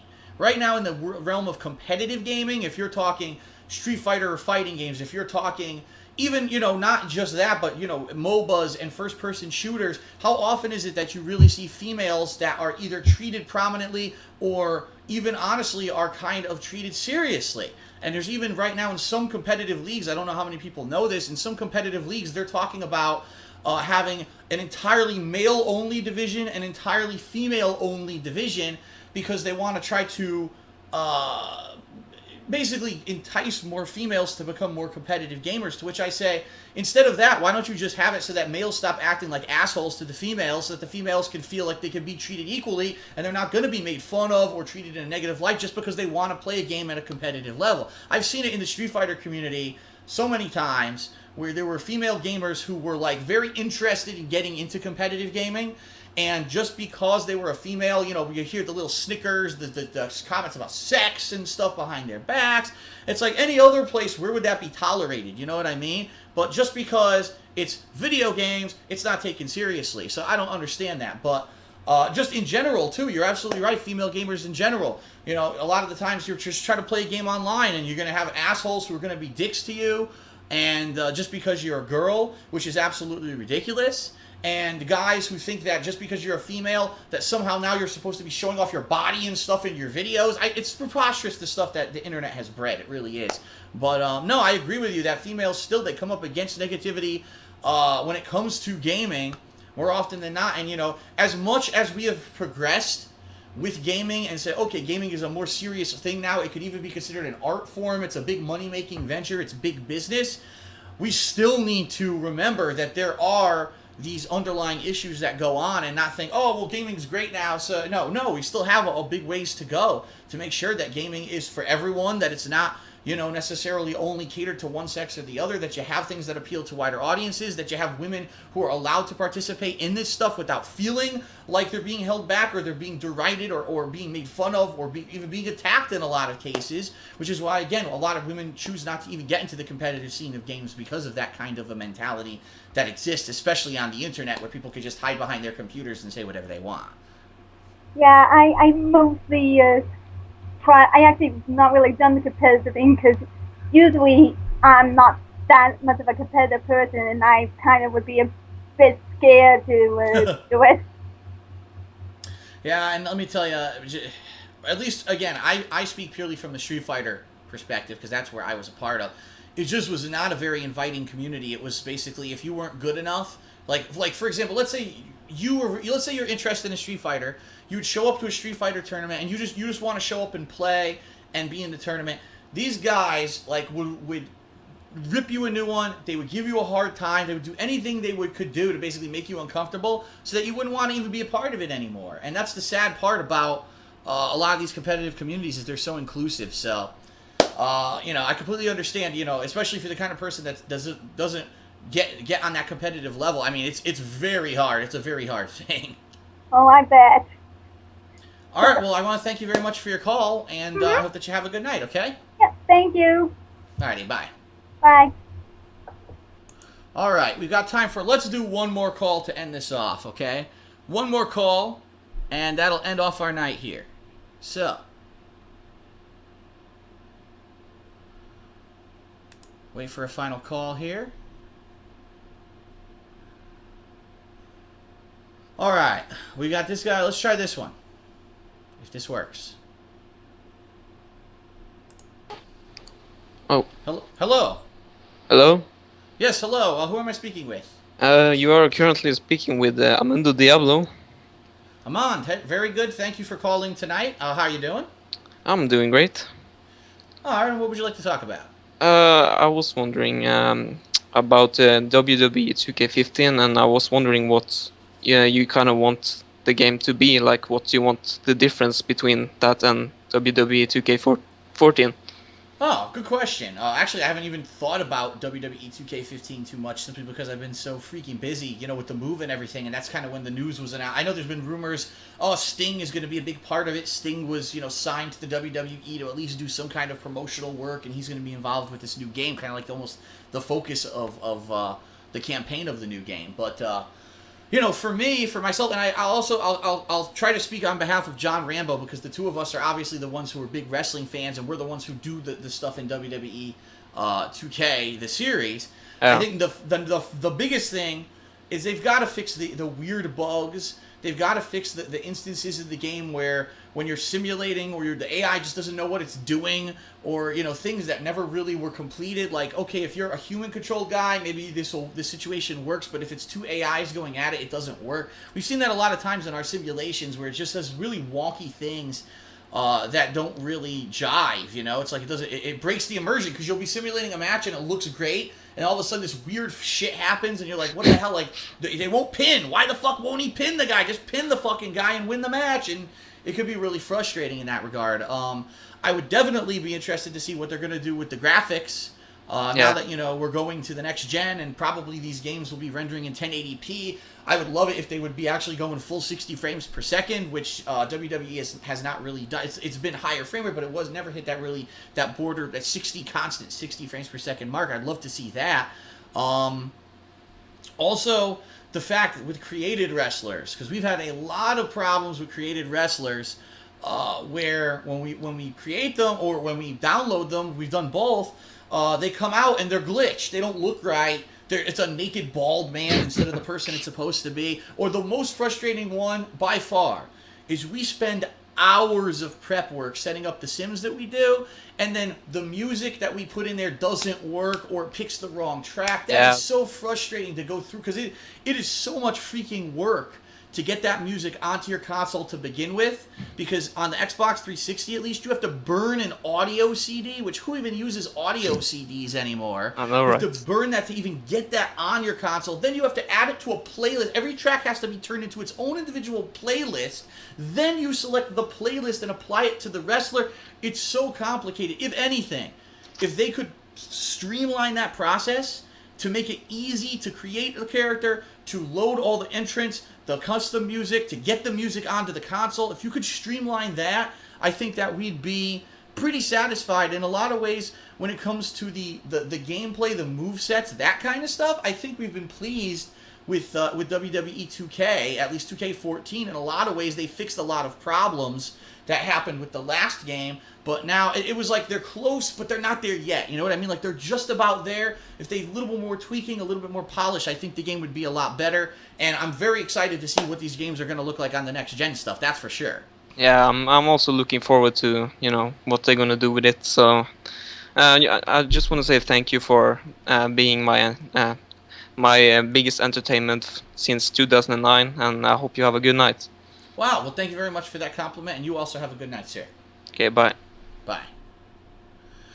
All right, everybody. Well, even though my setup here isn't ideal, and even though, we didn't have a back in the day segment tonight, I think that we had a pretty good show, and I hope that you agree, and I hope that my distracting rooster-like hair sticking out on the top of my head here as I did the callers didn't distract you too much. I can now take off the headset. I thank you very much for being here, whether it was on Twitch TV or on YouTube, okay? And thanks very much for joining me tonight for Hate Live.